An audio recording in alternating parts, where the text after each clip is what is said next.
الرحمن الرحيم الحمد لله رب العالمين الرحمن الرحيم مالك يوم الدين إياك نعبد وإياك نستعين اهدنا الصراط المستقيم صراط الذين أنعمت عليهم غير المغضوب عليهم ولا الضالين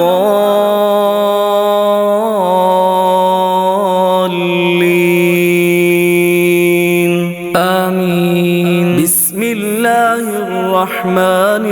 الرحيم الحمد لله رب العالمين الرحمن الرحيم مالك يوم الدين إياك نعبد وإياك نستعين اهدنا الصراط المستقيم صراط الذين أنعمت عليهم غير المغضوب عليهم ولا الضالين آمين بسم الله الرحمن الرحيم الحمد لله رب العالمين الرحمن الرحيم مالك يوم الدين إياك نعبد وإياك نستعين اهدنا الصراط المستقيم صراط الذين أنعمت عليهم غير المغضوب عليهم ولا الضالين آمين بسم الله الرحمن الرحيم الحمد لله الذي أنزل على عبده الكتاب ولم يجعل له عوجا قيما لينذر بأسا شديدا من لدنه ويبشر المؤمنين الذين يعملون الصالحات أن لهم أجرا حسنا ماكثين فيه أبدا وينذر الذين قالوا اتخذ الله ولدا ما لهم به من علم ولا لآبائهم كبرت كلمة تخرج من أفواههم إن يقولون إلا كذبا فلعلك باخع نفسك على آثارهم إن لم يؤمنوا بهذا الحديث أسفا إنا جعلنا ما على الأرض زينة لها لنبلوهم أيهم أحسن عملا وإنا لجاعلون ما عليها صعيدا جرزا أم حسبت أن أصحاب الكهف والرقيم كانوا من آياتنا عجبا إذ أوى الفتية إلى الكهف فقالوا ربنا آتنا من لدنك رحمة وهيئ لنا من أمرنا رشدا فضربنا على آذانهم في الكهف سنين عددا ثم بعثناهم لنعلم أي الحزبين أحصى لما لبثوا أمدا نحن نقص عليك نبأهم بالحق إنهم فتية آمنوا بربهم وزدناهم هدى وربطنا على قلوبهم إذ قاموا فقالوا ربنا رب السماوات والأرض لن ندعو من دونه إلها لقد قلنا إذا شططا هؤلاء قومنا اتخذوا من دونه آلهة لولا يأتون عليهم بسلطان بين فمن أظلم ممن افترى على الله كذبا وإذ اعتزلتموهم وما يعبدون إلا الله فأووا إلى الكهف ينشر لكم ربكم من رحمته ويهيئ لكم من أمركم مرفقا وترى الشمس إذا طلعت تزاور عن كهفهم ذات اليمين وإذا غربت تقرضهم ذات الشمال وهم في فجوة منه ذلك من آيات الله من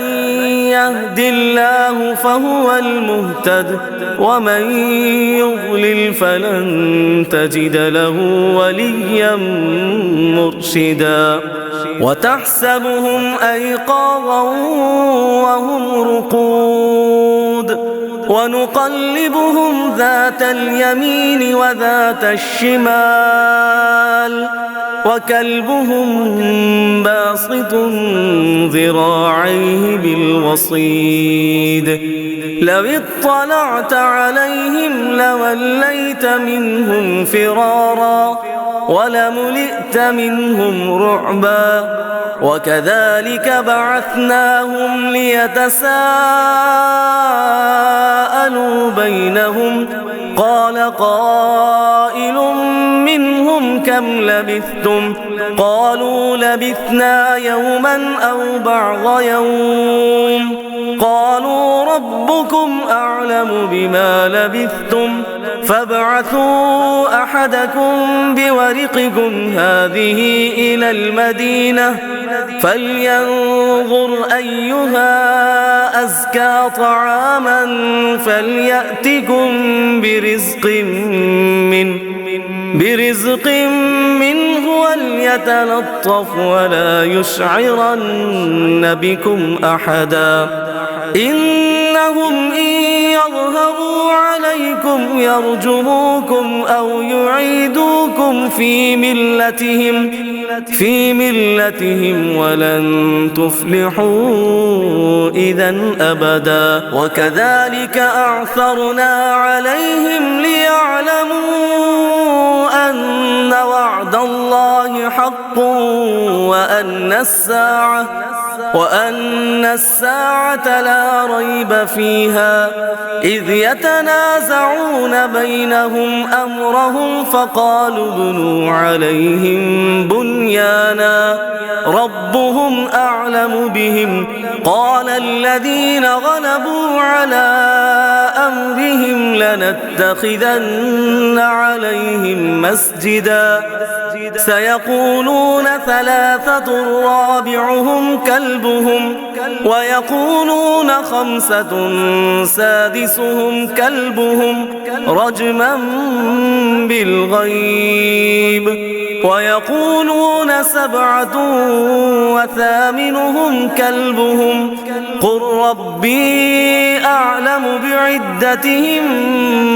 ما يعلمهم إلا قليل فلا تمار فيهم إلا مراء ظاهرا ولا تستفت فيهم منهم أحدا ولا تقولن لشيء إني فاعل ذلك غدا إلا أن يشاء الله واذكر ربك إذا نسيت وقل عسى أن يهديني ربي عسى أن يهديني ربي لأقرب من هذا رشدا ولبثوا في كهفهم 300 سنين وازدادوا 9 قل الله أعلم بما لبثوا له غيب السماوات والأرض أبصر به وأسمع ما لهم من دونه من ولي ولا يشرك في حكمه أحدا واتل ما أوحي إليك من كتاب ربك لا مبدل لكلماته ولن تجد من دونه ملتحدا واصبر نفسك مع الذين يدعون ربهم بالغداة والعشي يريدون وجهه ولا تعد عيناك عنهم تريد زينة الحياة الدنيا ولا تطع من أغفلنا قلبه عن ذكرنا واتبع هواه وكان أمره فرطا وقل الحق من ربكم فمن شاء فليؤمن ومن شاء فليكفر إنا أعتدنا للظالمين نارا أحاط بهم سرادقها وإن يستغيثوا يغاثوا بماء كالمهل يشوي الوجوه بئس الشراب وساءت مرتفقا إن الذين آمنوا وعملوا الصالحات إنا لا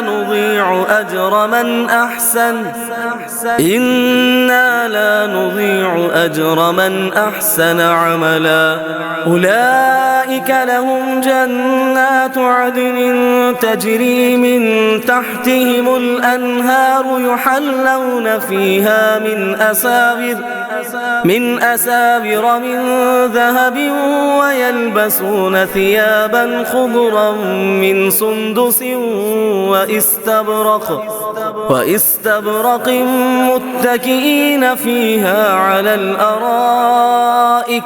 نعم الثواب وحسنت مرتفقا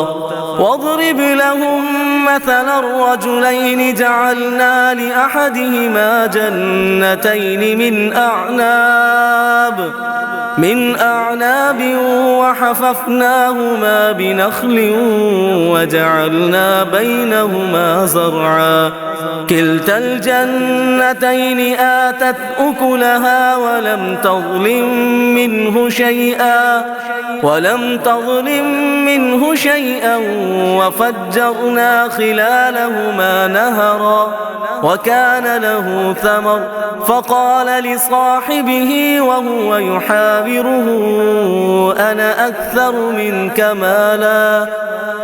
أكثر منك مالا وأعز نفرا ودخل جنته وهو ظالم لنفسه قال ما أظن أن تبيد هذه أبدا وما أظن الساعة قائمة ولئن رددت إلى ربي لأجدن خيرا منها منقلبا قال له صاحبه وهو يحاوره أكفرت بالذي خلقك من تراب ثم من نطفة ثم سواك رجلا لكن هو الله ربي ولا أشرك بربي أحدا ولولا إذ دخلت جنتك قلت ما شاء الله لا قوة إلا بالله إن ترني أنا أقل منك مالا وولدا فعسى ربي أن يؤتيني خيرا من جنتك ويرسل عليها حسبانا من السماء فتصبح صعيدا زلقا أو يصبح ماؤها غورا فلن تستطيع له طلبا وأحيط بثمره فأصبح يقلب كفيه على ما أنفق فيها وهي خاوية على عروشها ويقول يا ليتني لم أشرك بربي أحدا ولم تكن له فئة ينصرونه من دون الله وما كان منتصرا هنالك الولاية لله الحق هو خير ثوابا وخير عقبا واضرب لهم مثل الحياة الدنيا كماء إن أنزلناه من السماء فاختلط به نبات الأرض فأصبح هشيما تذروه الرياح وكان الله على كل شيء مقتدرا المال والبنون زينة الحياة الدنيا والباقيات الصالحات خير عند ربك ثوابا وخير أملا ويوم نسير الجبال وترى الأرض بارزة وحشرناهم فلم نغادر منهم أحدا وعرضوا على ربك صفا لقد جئتمونا كما خلقناكم أول مرة بل زعمتم أن لن نجعل لكم موعدا ووضع الكتاب فترى المجرمين مشفقين مما فيه ويقولون يا ويلتنا ما لهذا الكتاب لا يغادر صغيرة ولا كبيرة إلا أحصاها ووجدوا ما عملوا حاضرا ولا يظلم ربك أحدا وإذ قلنا للملائكة اسجدوا لآدم فسجدوا إلا إبليس كان من الجن ففسق عن أمر ربه أفتتخذونه وذريته أولياء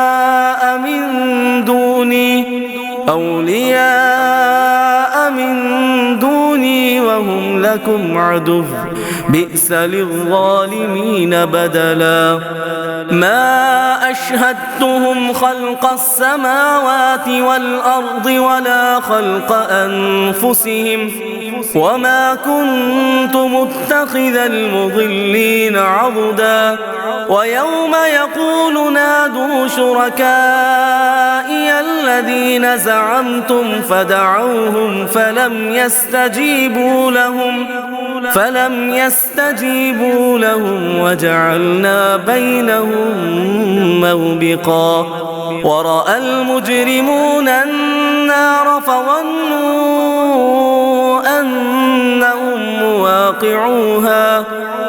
أنهم مواقعوها ولم يجدوا عنها مصرفا ولقد صرفنا في هذا القرآن للناس من كل مثل وكان الإنسان أكثر شيء جدلا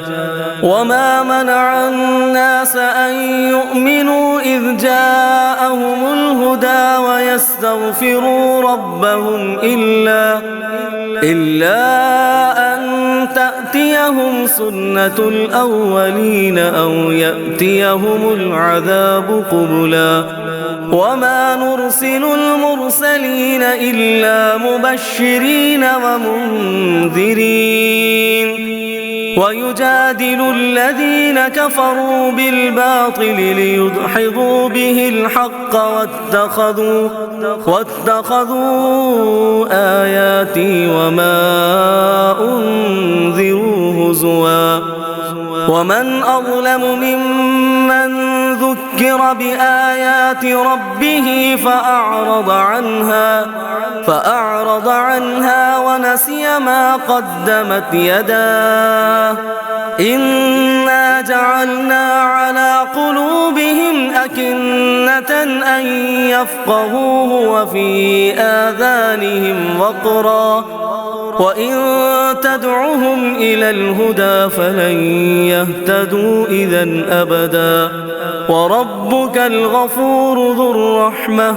لو يؤاخذهم بما كسبوا لعجل لهم العذاب بل لهم موعد لن يجدوا من دونه موئلا وتلك القرى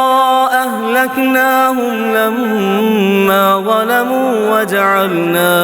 وجعلنا لمهلكهم موعدا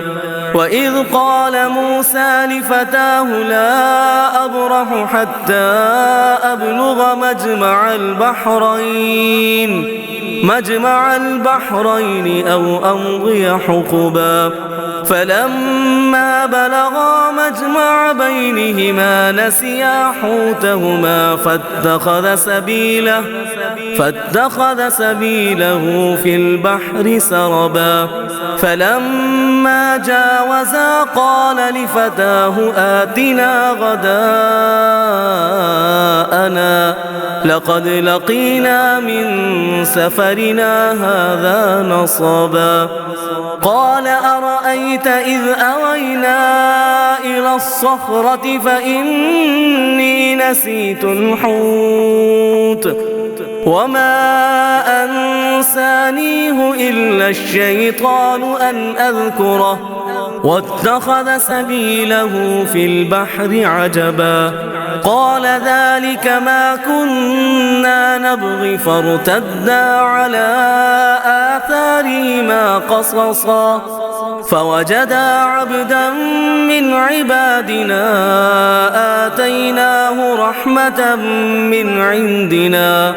وعلمناه من لدنا علما قال له موسى هل أتبعك على أن تعلمني مما علمت رشدا قال إنك لن تستطيع معي صبرا وكيف تصبر على ما لم تحط به خبرا قال ستجدني إن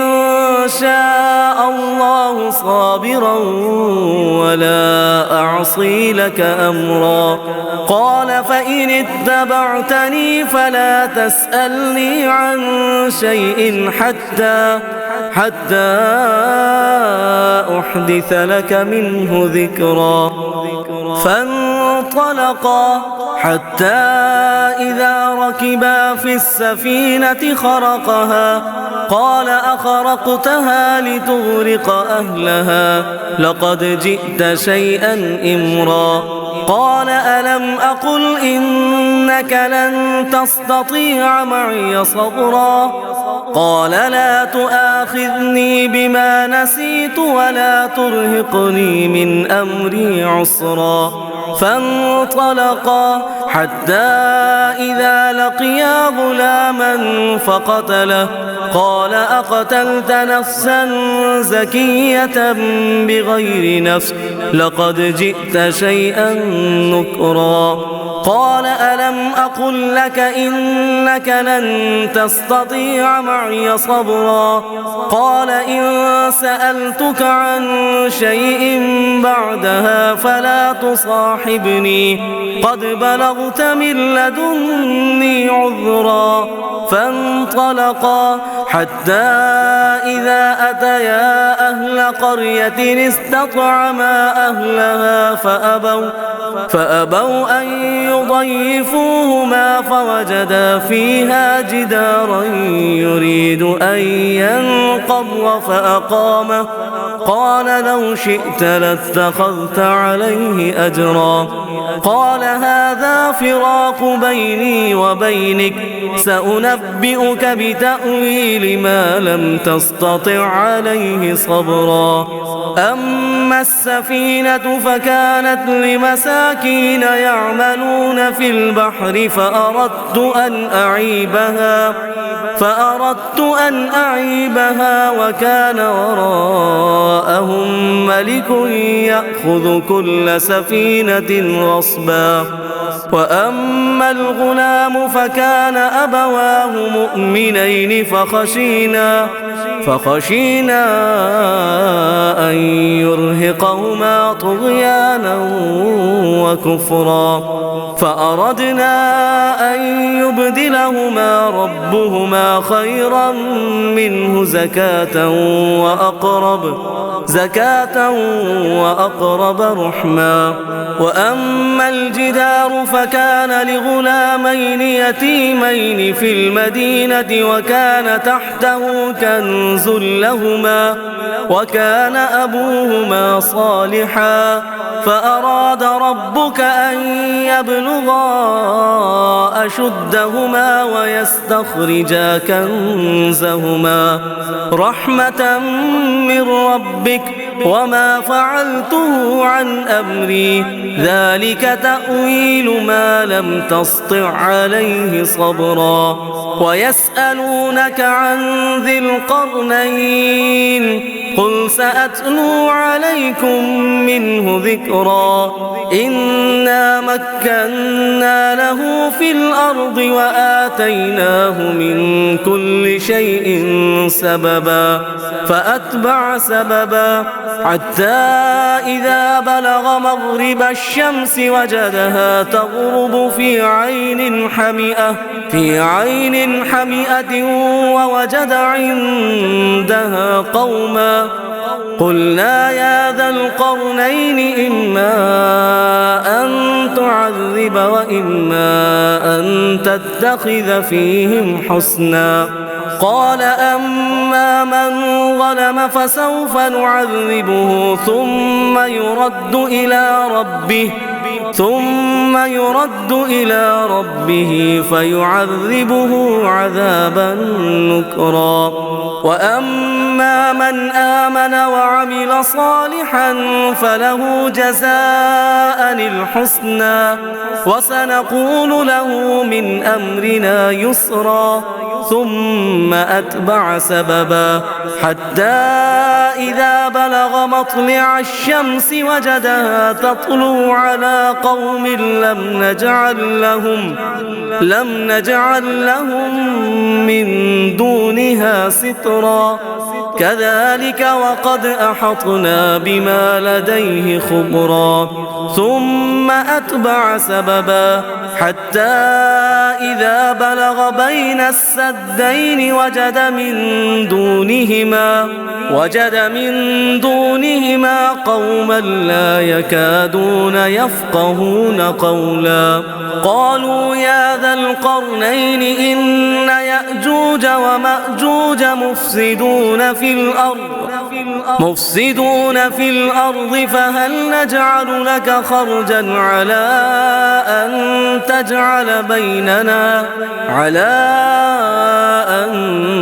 تجعل بيننا وبينهم سدا. قال ما مكني فيه ربي خير فأعينوني بقوة أجعل بينكم وبينهم ردما. آتوني زبر الحديد حتى إذا ساوى بين الصدفين قال انفخوا حتى إذا جعله نارا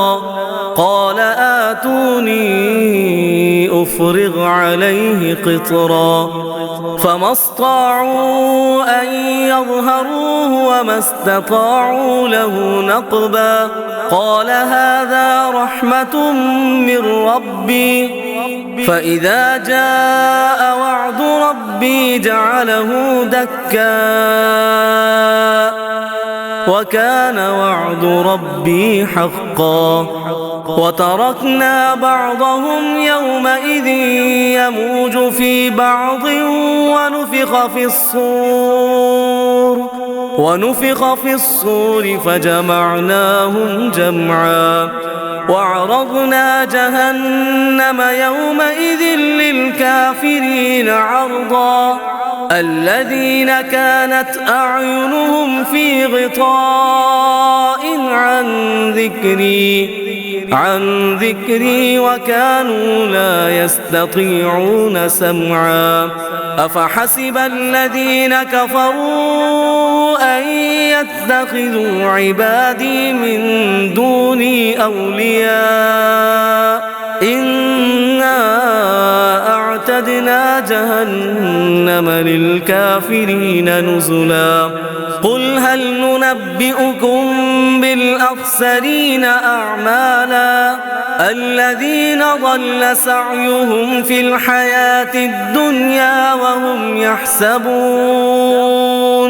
وهم يحسبون أنهم يحسنون صنعا أولئك الذين كفروا بآيات ربهم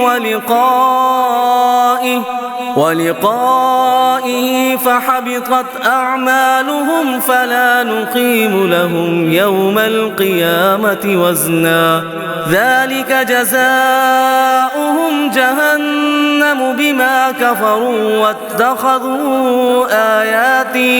واتخذوا آياتي ورسلي هزوا إن الذين آمنوا وعملوا الصالحات كانت لهم جنات الفردوس نزلا خالدين فيها لا يبغون عنها حولا قل لو كان البحر مدادا لكلمات ربي لنفد البحر قبل أن تنفد كلمات ربي ولو جئنا بمثله مددا قل إنما أنا بشر مثلكم يوحى إلي أنما إلهكم إله واحد فمن كان يرجو لقاء ربه فليعمل عملا صالحا ولا يشرك بعبادة ربه أحدا بسم الله الرحمن الرحيم الرحمن علم القرآن خلق الإنسان علمه البيان الشمس والقمر بحسبان والنجم والشجر يسجدان والسماء رفعها ووضع الميزان ألا تطغوا في الميزان وأقيموا الوزن بالقسط ولا تخسروا الميزان والأرض وضعها للأنام فيها فاكهة والنخل ذات الأكمام والحب ذو العصف والريحان فبأي آلاء ربكما تكذبان خلق الإنسان من صلصال كالفخار وخلق الجان من مارج من نار فبأي آلاء ربكما تكذبان رب المشرقين ورب المغربين فبأي آلاء ربكما تكذبان مرج البحرين يلتقيان بينهما برزخ لا يبغيان فبأي آلاء ربكما تكذبان يخرج منهما اللؤلؤ والمرجان فبأي آلاء ربكما تكذبان وله الجوار المنشآت في البحر كالأعلام فبأي آلاء ربكما تكذبان كل من عليها فان ويبقى وجه ربك ذو الجلال والإكرام فبأي آلاء ربكما تكذبان يسأله من في السماوات والأرض كل يوم هو في شأن فبأي آلاء ربكما تكذبان سنفرغ لكم أيها الثقلان فبأي آلاء ربكما تكذبان يا معشر الجن والإنس إن استطعتم أن تنفذوا من أقطار السماوات والأرض فانفذوا لا تنفذون إلا بسلطان فبأي آلاء ربكما تكذبان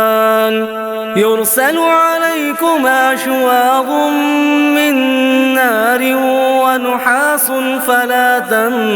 تنتصران فبأي آلاء ربكما تكذبان فإذا انشقت السماء فكانت وردة كالدهان فبأي آلاء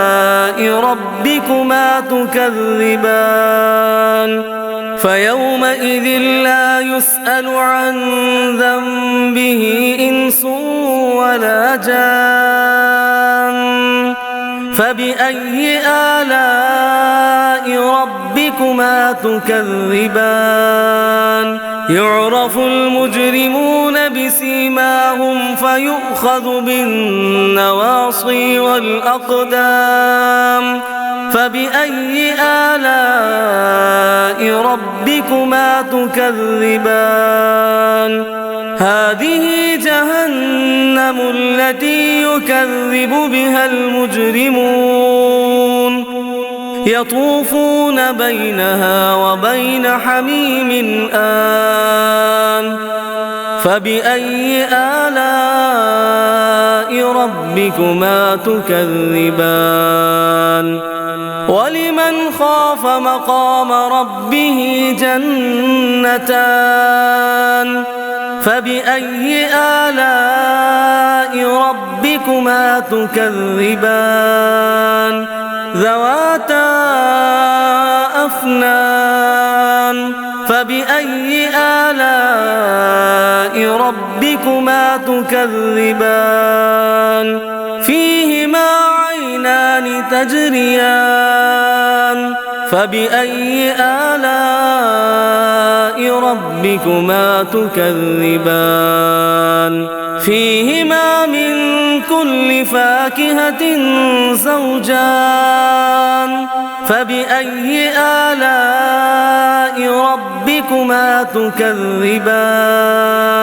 متكئين على فرش بطائنها من استبرق وجنى الجنتين دان فبأي آلاء ربكما تكذبان فيهن قاصرات الطرف لم يطمثهن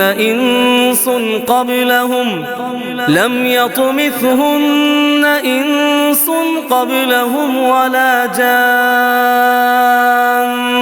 فبأي آلاء ربكما تكذبان كأنهن الياقوت والمرجان فبأي آلاء ربكما تكذبان هل جزاء الإحسان إلا الإحسان فبأي آلاء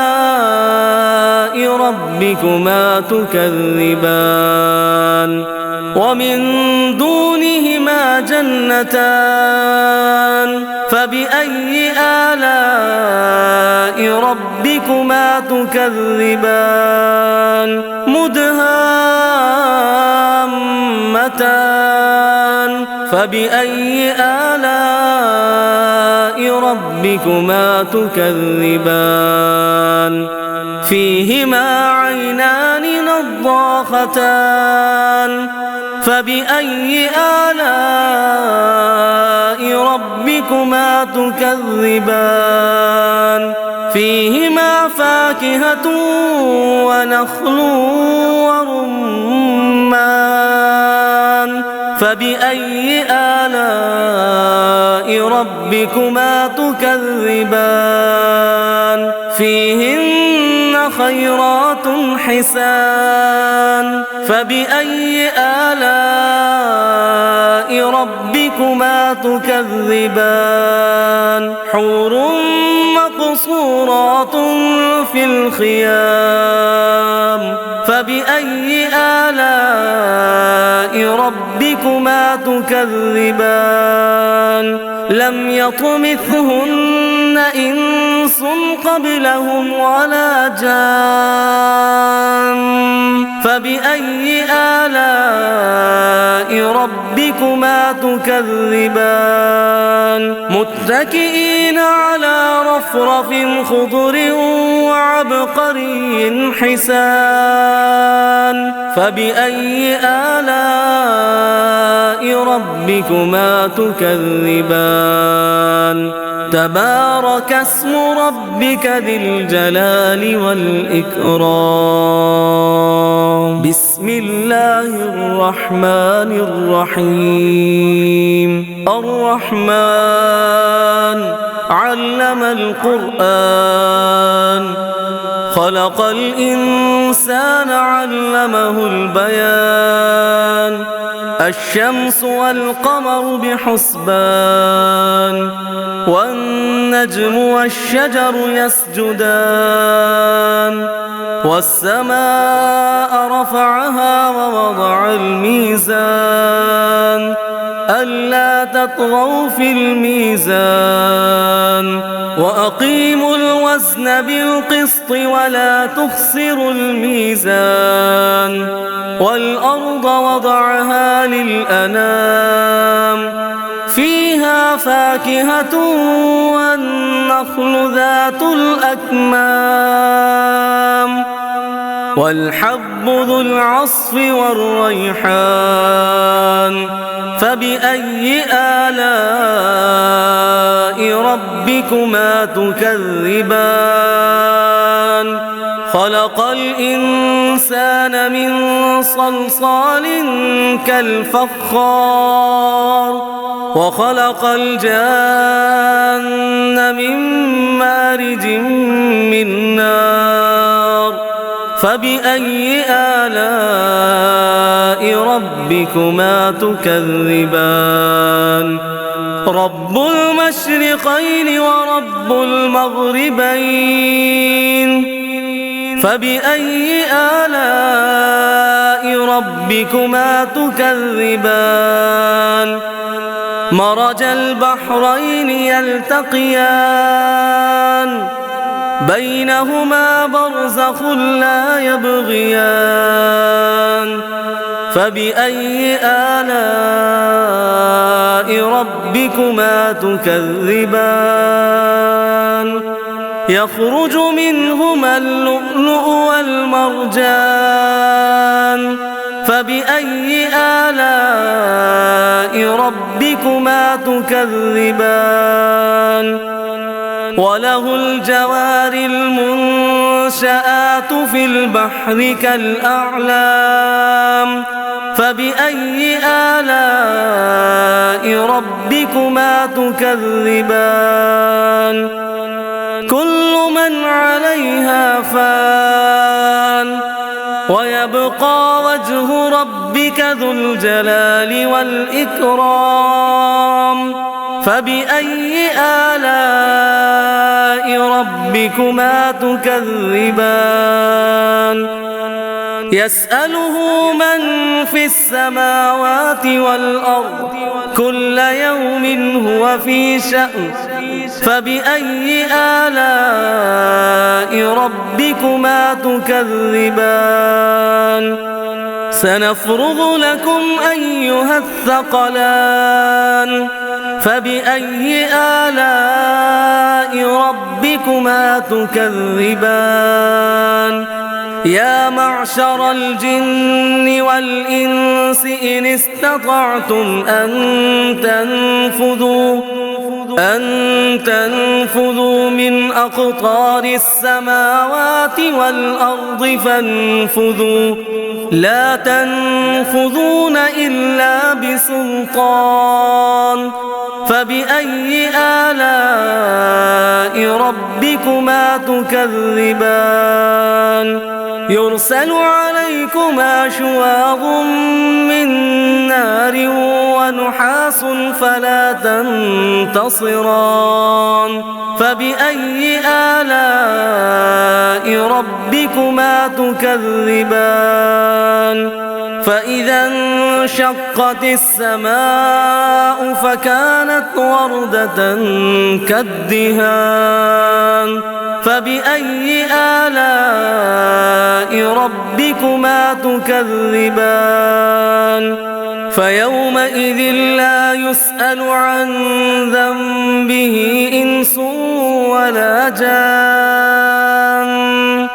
فبأي آلاء ربكما تكذبان يعرف المجرمون بسيماهم فيؤخذ بالنواصي والأقدام فبأي آلاء ربكما تكذبان هذه جهنم التي يكذب بها المجرمون يطوفون بينها وبين حميم آن فبأي آلاء ربكما تكذبان ولمن خاف مقام ربه جنتان فبأي آلاء ربكما تكذبان ذواتا أفنان فبأي آلاء ربكما تكذبان فيهما عينان تجريان فبأي آلاء ربكما تكذبان فيهما من كل فاكهة زوجان فبأي آلاء ربكما تكذبان متكئين على فرش بطائنها من استبرق وجنى الجنتين دان فبأي آلاء ربكما تكذبان فيهن قاصرات الطرف لم يطمثهن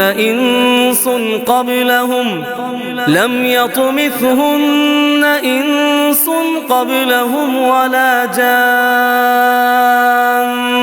فبأي آلاء ربكما تكذبان كأنهن الياقوت والمرجان فبأي آلاء ربكما تكذبان هل جزاء الإحسان إلا الإحسان فبأي آلاء ربكما تكذبان ومن دونهما جنتان فبأي آلاء ربكما تكذبان مدهامتان فبأي آلاء ربكما تكذبان فيهما عينان نضاختان فبأي آلاء ربكما تكذبان فيهما فاكهة ونخل ورمان فبأي آلاء ربكما تكذبان فيهن خيرات حسان فبأي آلاء ربكما تكذبان حور مقصورات في الخيام فبأي آلاء ربكما تكذبان لم يطمثهن إنس قبلهم ولا جان فبأي آلاء ربكما تكذبان متكئين على رفرف خضر وعبقري حسان فبأي آلاء ربكما تكذبان تبارك اسم ربك ذي الجلال والإكرام بسم الله الرحمن الرحيم الرحمن علم القرآن خلق الإنسان علمه البيان الشمس والقمر بحسبان والنجم والشجر يسجدان والسماء رفعها ووضع الميزان ألا تطغوا في الميزان وأقيموا الوزن بالقسط ولا تخسروا الميزان والأرض وضعها للأنام فيها فاكهة والنخل ذات الأكمام والحب ذو العصف والريحان فبأي آلاء ربكما تكذبان خلق الإنسان من صلصال كالفخار وخلق الجان من مارج من نار فبأي آلاء ربكما تكذبان رب المشرقين ورب المغربين فبأي آلاء ربكما تكذبان مرج البحرين يلتقيان بينهما برزخ لا يبغيان فبأي آلاء ربكما تكذبان يخرج منهما اللؤلؤ والمرجان فبأي آلاء ربكما تكذبان وله الجوار المنشآت في البحر كالأعلام فبأي آلاء ربكما تكذبان كل من عليها فان ويبقى وجه ربك ذو الجلال والإكرام فبأي آلاء ربكما تكذبان يسأله من في السماوات والأرض كل يوم هو في شأن فبأي آلاء ربكما تكذبان سنفرغ لكم أيها الثقلان فبأي آلاء ربكما تكذبان يا معشر الجن والإنس إن استطعتم أن تنفذوا من أقطار السماوات والأرض فانفذوا لا تنفذون إلا بسلطان فبأي آلاء ربكما تكذبان يرسل عليكما شواظ من نار ونحاس فلا تنتصران فبأي آلاء ربكما تكذبان فإذا انشقت السماء فكانت وردة كالدهان فبأي آلاء ربكما تكذبان فيومئذ لا يسأل عن ذنبه إنس ولا جان فبأي آلاء ربكما تكذبان يعرف المجرمون بسيماهم فيؤخذ بالنواصي والأقدام فبأي آلاء ربكما تكذبان هذه جهنم التي يكذب بها المجرمون يطوفون بينها وبين حميم آن فبأي آلاء ربكما تكذبان ولمن خاف مقام ربه جنتان فبأي آلاء ربكما تكذبان ذواتا أفنان فبأي آلاء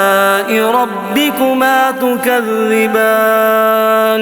فيهما عينان تجريان فبأي آلاء ربكما تكذبان فيهما من كل فاكهة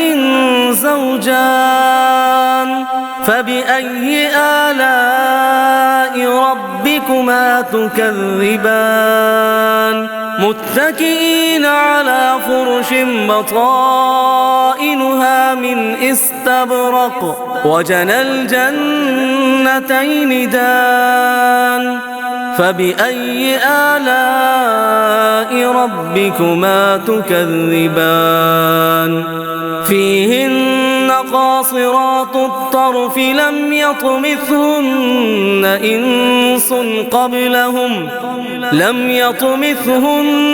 إنس قبلهم ولا جان فبأي آلاء ربكما تكذبان كأنهن الياقوت والمرجان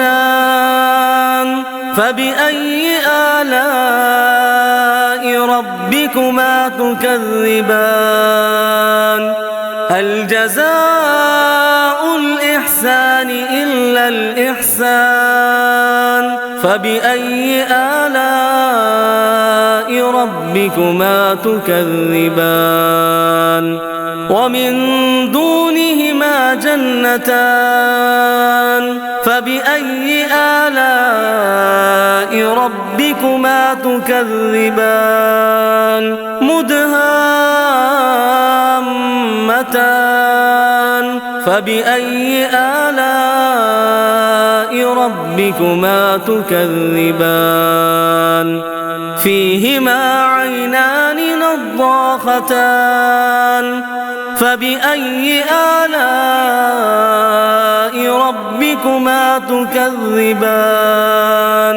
فيهما فاكهة ونخل ورمان فبأي آلاء ربكما تكذبان فيهن خيرات حسان فبأي آلاء ربكما تكذبان حور مقصورات في الخيام فبأي آلاء ربكما تكذبان لم يطمثهن إنس قبلهم ولا جان فبأي آلاء ربكما تكذبان متكئين على رفرف خضر وعبقري حسان فبأي آلاء ربكما تكذبان تبارك اسم ربك ذي الجلال والإكرام بسم الله الرحمن الرحيم تبارك الذي بيده الملك وهو على كل شيء قدير الذي خلق الموت والحياة ليبلوكم أيكم أحسن عملا وهو العزيز الغفور الذي خلق 7 سماوات طباقا ما ترى في خلق الرحمن من تفاوت فارجع البصر هل ترى من فطور ثم ارجع البصر كرتين ينقلب إليك البصر خاسئا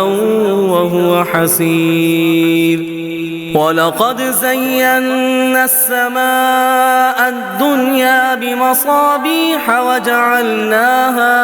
وجعلناها رجوما للشياطين وأعتدنا لهم عذاب السعير وللذين كفروا بربهم عذاب جهنم وبئس المصير إذا ألقوا فيها سمعوا لها شهيقا وهي تفور تكاد تميز من الغيظ كلما ألقي فيها فوج سألهم خزنتها ألم يأتكم نذير قالوا بلى قد جاءنا نذير فكذبنا وقلنا ما نزل الله من شيء إن أنتم إلا في ضلال كبير وقالوا لو كنا نسمع أو نعقل ما كنا في أصحاب السعير فاعترفوا بذنبهم فسحقا لأصحاب السعير. إن الذين يخشون ربهم بالغيب لهم مغفرة وأجر كبير. وأسروا قولكم أو اجهروا به إنه عليم بذات الصدور. ألا يعلم من خلق وهو اللطيف الخبير. هو الذي جعل لكم الأرض ذلولا فامشوا في مناكبها وكلوا من رزقه وإليه النشور. أأمنتم من في السماء أن يخسف بكم الأرض فإذا هي تمور. أم أمنتم من في السماء أن يرسل عليكم حاصبا فستعلمون كيف نذير. ولقد كذب الذين من قبلهم فكيف كان نكير. أولم يروا إلى الطير فوقهم صافات ويقبض ما يمسكهن إلا الرحمن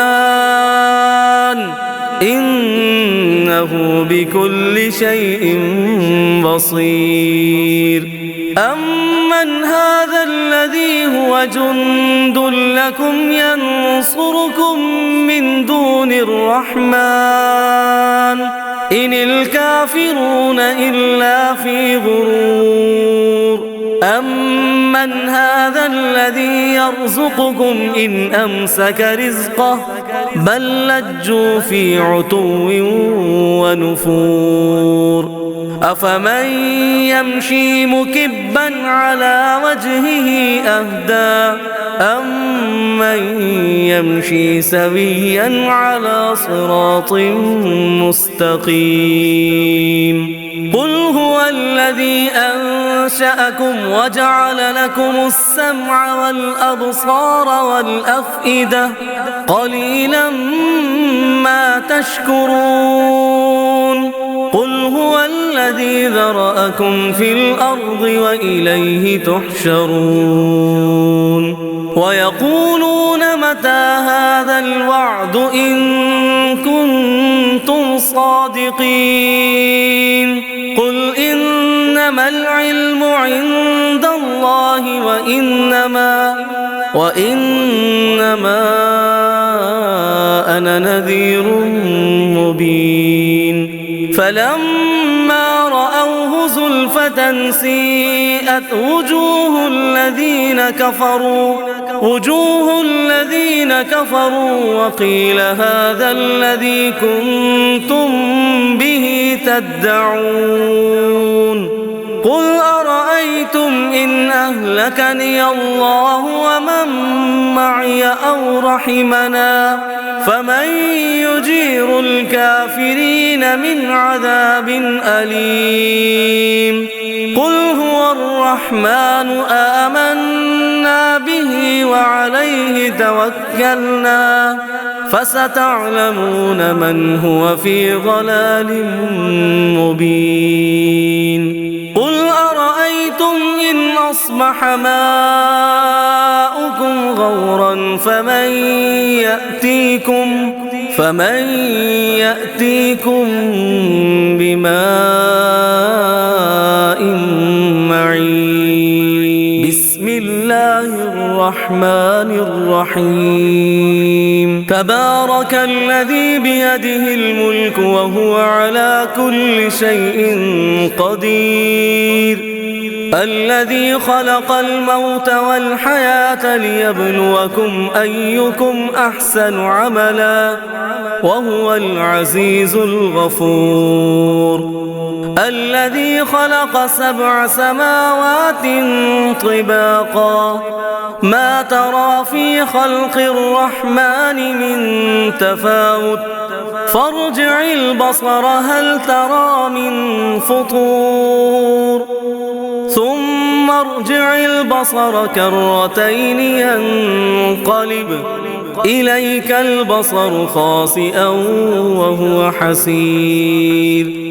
ولقد زينا السماء الدنيا بمصابيح وجعلناها رجوما للشياطين وأعتدنا لهم عذاب السعير وللذين كفروا بربهم عذاب جهنم وبئس المصير إذا ألقوا فيها سمعوا لها شهيقا وهي تفور تكاد تميز من الغيظ كلما ألقي فيها فوج سألهم خزنتها ألم يأتكم نذير قالوا بلى قد جاءنا نذير فكذبنا وقلنا ما نزل الله من شيء إن أنتم إلا في ضلال كبير وقالوا لو كنا نسمع أو نعقل ما كنا في أصحاب السعير فاعترفوا بذنبهم فسحقا لأصحاب السعير إن الذين يخشون ربهم بالغيب لهم مغفرة وأجر كبير وأسروا قولكم أو اجهروا به إنه عليم بذات الصدور ألا يعلم من خلق وهو اللطيف الخبير هو الذي جعل لكم الأرض ذلولا فامشوا في مناكبها وكلوا من رزقه وإليه النشور أأمنتم من في السماء أن يخسف بكم الأرض فإذا هي تمور أم أمنتم من في السماء أن يرسل عليكم حاصبا فستعلمون كيف نذير ولقد كذب الذين من قبلهم فكيف كان نكير أولم يروا إلى الطير فوقهم صافات ويقبض ما يمسكهن إلا الرحمن إنه بكل شيء بصير أمن هذا الذي هو جند لكم ينصركم من دون الرحمن إن الكافرون إلا في غرور أمن هذا الذي يرزقكم إن أمسك رزقه بل لجوا في عتو ونفور أفمن يمشي مكبا على وجهه أهدى أمن يمشي سويا على صراط مستقيم قل هو الذي أنشأكم وجعل لكم السمع والأبصار والأفئدة قليلا ما تشكرون قل هو الذي ذرأكم في الأرض وإليه تحشرون ويقولون متى هذا الوعد إن كنتم صادقين قل إنما العلم عند الله وإنما أنا نذير مبين فلما رأوه زلفة سيئت وجوه الذين كفروا وقيل هذا الذي كنتم به تدعون قل أرأيتم إن أهلكني الله ومن معي أو رحمنا فمن يجير الكافرين من عذاب أليم قل هو الرحمن آمنا به وعليه توكلنا فستعلمون من هو في ضلال مبين قل أرأيتم إن أصبح ماؤكم غورا فمن يأتيكم بماء معين بسم الله الرحمن الرحيم تبارك الذي بيده الملك وهو على كل شيء قدير الذي خلق الموت والحياة ليبلوكم أيكم أحسن عملا وهو العزيز الغفور الذي خلق 7 سماوات طباقا ما ترى في خلق الرحمن من تفاوت فارجع البصر هل ترى من فطور ثم ارجع البصر كرتين ينقلب إليك البصر خاسئا وهو حسير ولقد زينا السماء الدنيا بمصابيح وجعلناها رجوما للشياطين وأعتدنا لهم عذاب السعير وللذين كفروا بربهم عذاب جهنم وبئس المصير إذا ألقوا فيها سمعوا لها شهيقا وهي تفور تكاد تميز من الغيظ كلما ألقي فيها فوج سألهم خزنتها ألم يأتكم نذير قالوا بلى قد جاءنا نذير فكذبنا وقلنا ما نزل الله من شيء إن أنتم إلا في ضلال كبير وقالوا لو كنا نسمع أو نعقل ما كنا في أصحاب السعير فاعترفوا بذنبهم فسحقا لأصحاب السعير إن الذين يخشون ربهم بالغيب لهم مغفرة وأجر كبير وأسروا قولكم أو اجهروا به إنه عليم بذات الصدور ألا يعلم من خلق وهو اللطيف الخبير هو الذي جعل لكم الأرض ذلولا فامشوا في مناكبها وكلوا من رزقه وإليه النشور أأمنتم من في السماء أن يخسف بكم الأرض فإذا هي تمور أم أمنتم من في السماء أن يرسل عليكم حاصبا فستعلمون كيف نذير ولقد كذب الذين من قبلهم فكيف كان نكير أولم يروا إلى الطير فوقهم صافات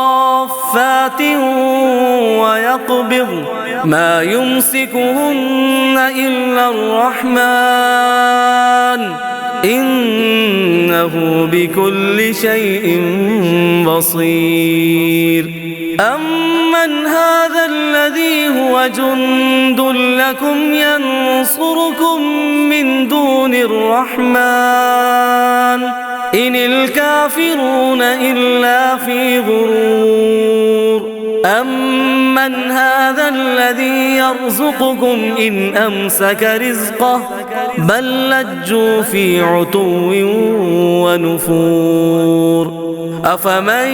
يمشي مكبا على وجهه أهدى أمن يمشي سويا على صراط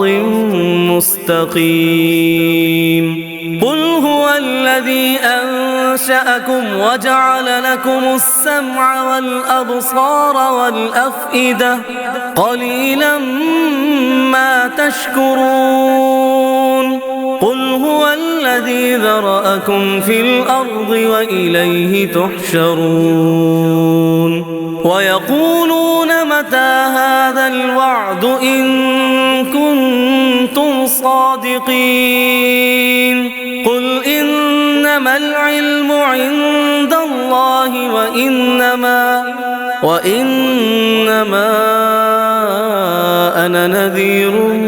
مبين فلما رأوه زلفة سيئت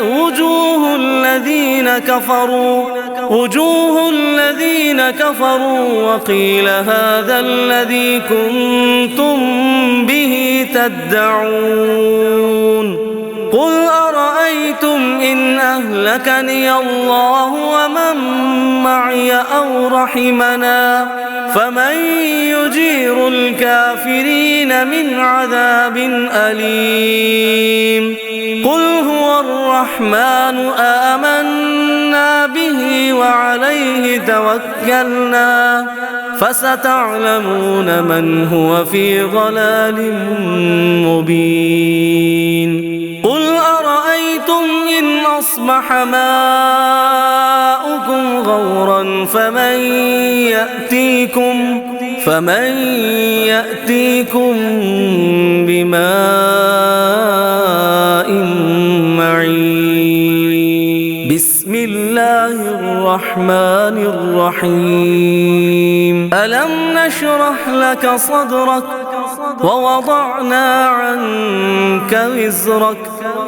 الذي أنقض ظهرك ورفعنا لك ذكرك فإن مع العسر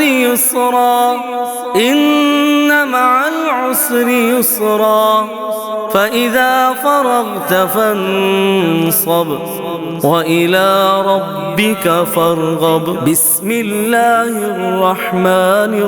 الرحيم ألم نشرح لك صدرك ووضعنا عنك وزرك الذي أنقض ظهرك ورفعنا لك ذكرك فإن مع العسر يسرا فإذا فرغت فانصب وإلى ربك فارغب بسم الله الرحمن الرحيم ألم نشرح لك صدرك ووضعنا عنك وزرك الذي أنقض ظهرك ورفعنا لك ذكرك فإن مع العسر يسرا فإذا فرغت فانصب وإلى ربك فارغب بسم الله الرحمن الرحيم ألم نشرح لك صدرك ووضعنا عنك وزرك الذي أنقض ظهرك ورفعنا لك ذكرك فإن مع العسر يسرا إن مع العسر يسرا فإذا فرغت فانصب وإلى ربك فارغب بسم الله الرحمن الرحيم ألم نشرح لك صدرك ووضعنا عنك وزرك